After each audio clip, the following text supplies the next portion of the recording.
Um assunto que pode ser agradável, gostoso, faz bem à saúde e, ao mesmo tempo, pode ser polêmico.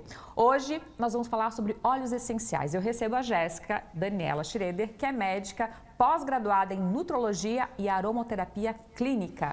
Boa tarde, doutora, tudo bem? Boa tarde, tudo bem? Me fala sobre a tua paixão por óleos essenciais, né? Porque dá pra ver que brilha os olhos. Brilha nos olhos, com toda certeza. Eu falo que os óleos essenciais, eles entraram na minha vida, assim, por um acaso. Antes da medicina ou depois? Durante a medicina. Durante a medicina. Durante a graduação. Usando para ansiedade, usando para crises de asma do meu filho. E foi a partir desse momento que eu realmente me encantei e comecei a estudar cada vez mais e me aprofundar nessa área. Antes da gente falar de todos os benefícios, quero te fazer uma pergunta. Eu, como boa jornalista, a gente sempre sabe dos dois lados, quer saber, né? A gente nunca sabe, mas a gente procura saber dos dois lados de tudo.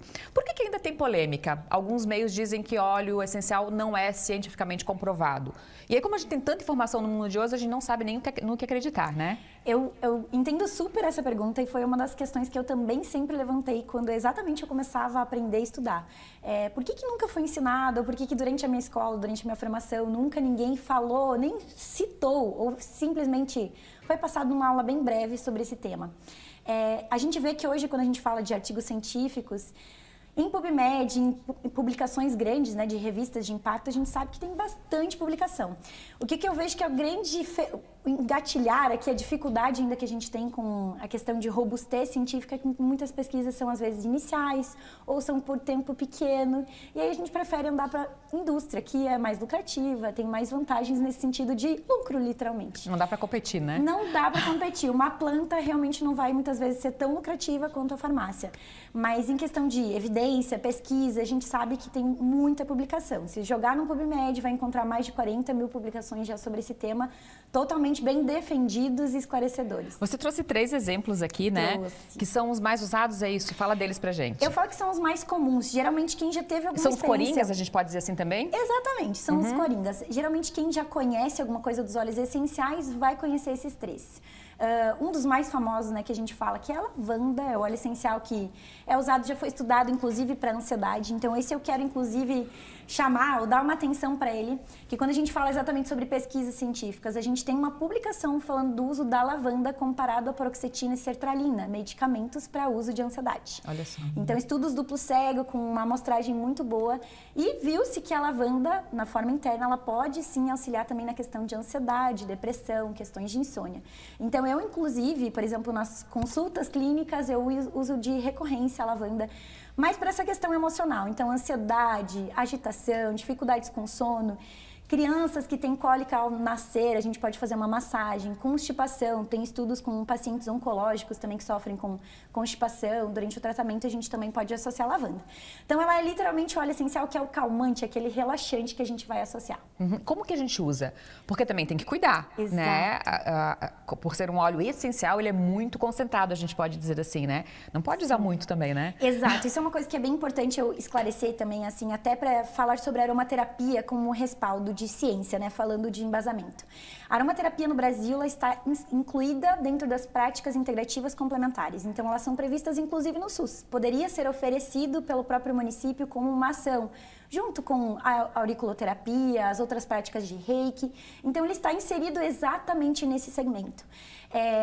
Quando a gente fala de óleos essenciais, eu gosto de esclarecer também a diferença de uma essência. A essência é aquele produto que a gente compra para colocar na porcelaninha e dar o cheiro para o quarto, para os ambientes. Literalmente é o cheirinho que a gente coloca, são produtos sintéticos.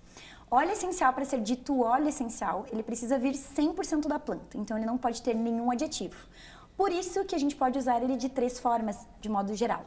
Forma tópica, então quando a gente quer uma ação mais local, então quando eu quero um efeito para uma espinha, para caspa, para crescimento capilar ou para uma mancha. Quando a gente usa ele na inalação, eu falo que o efeito dele é principalmente em vias aéreas, então o Vick é muito comum, é muito antigo, só que o Vick também é feito de óleos essenciais, então a gente já usava há muito tempo. E ele tem a ver com esse... Peppermint, exatamente. O Peppermint, dentro do Vick, a gente tem hortelã-pimenta, que é o Peppermint. Então, é um óleo essencial que ajuda nas vias aéreas. Então, quando a gente usa na inalação, ele vai ter basicamente esse efeito. Ele abre, né? Abrir as vias aéreas. Então, ação pulmonar ou então também a ação central. Então, o nosso sistema olfativo, ele leva essas partículas para dentro do nosso cérebro, numa região que a gente fala que é o sistema límbico. E é através disso que os óleos essenciais podem relaxar ou serem usados, por exemplo, para autismo, TDAH, quando a gente quer aumentar o foco, concentração dessas crianças ou adultos. Ou quando a gente literalmente quer, alguém está com crise de pânico, crise de ansiedade, a gente vai usar a aromaterapia na inalação. E por fim, a última forma é a ingestão. Então existem alguns que a gente pode fazer ingestão de uma forma segura, mas eu sempre ressalto que não é qualquer coisa que a gente vai sair tomando, tem que ter uma indicação, uma dose específica.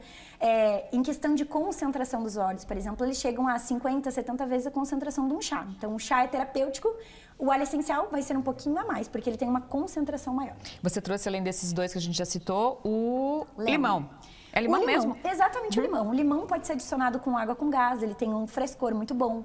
Ele é usado para retenção de líquido, ele também tem uma associação para emagrecimento, para quem sofre de infecção urinária de repetição, e é um dos que eu gosto de usar muito para quem tem questão de pressão alta, então hipertensão.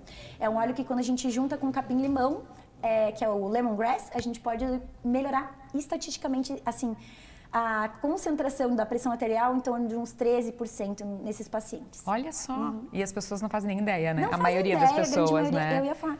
A grande maioria das pessoas não faz ideia. E até os profissionais médicos, a gente vê que às vezes tem algumas questões que não acreditam, e eu sempre falo, a partir do momento que a gente tem uma publicação, um artigo científico demonstrando que isso realmente acontece, eu clinicamente atendo vários pacientes e vejo isso realmente acontecer, contra fatos a gente não tem argumentos. Isso realmente não tem como desver algo que acontece. Doutora, você falou sobre espinha e caspa. Qual óleo? Melaleuca. O melaleuca é o óleo que eu falo que para a pele ele auxilia em todas essas questões. Para quem sofre com caspa, pode pegar uma gotinha, colocar na hora do shampoo, uma gotinha e massagear no couro cabeludo. Pode, principalmente no couro cabeludo, né? Que a caspa, ela acontece literalmente no couro. Então, é uma fissurinha que acontece, entra fungozinhos e a gente prolifera a caspa. E para queimadura? Queimadura, a lavanda é maravilhoso e também eu recomendo muito o copaíba. Então é um óleo que protege muito a nossa pele, anti-inflamatório, antioxidante. Isso é outra grande vantagem dos óleos. A grande maioria deles são antioxidantes e anti-inflamatórios por natureza. Só pra gente encerrar e não ter problema, não pode passar ele direto na pele, né? Pele sempre diluída. Então, é recomendação. Eu sempre gosto de associar com um óleo carreador. Então, um óleo de coco, semente de uva. E na forma interna, eu também gosto de colocar ou com água ou com azeite de oliva. Então, mesma coisa, sempre diluir. Tem muitas recomendações. Doutora Jéssica, muito obrigada, né? Veio do Rio Grande do Sul para falar com a gente. Atende aqui em Chapecó também. Vamos falar outras vezes, tá certo? Sim, prazer por estar aqui com vocês também. Muito obrigada. Bom retorno.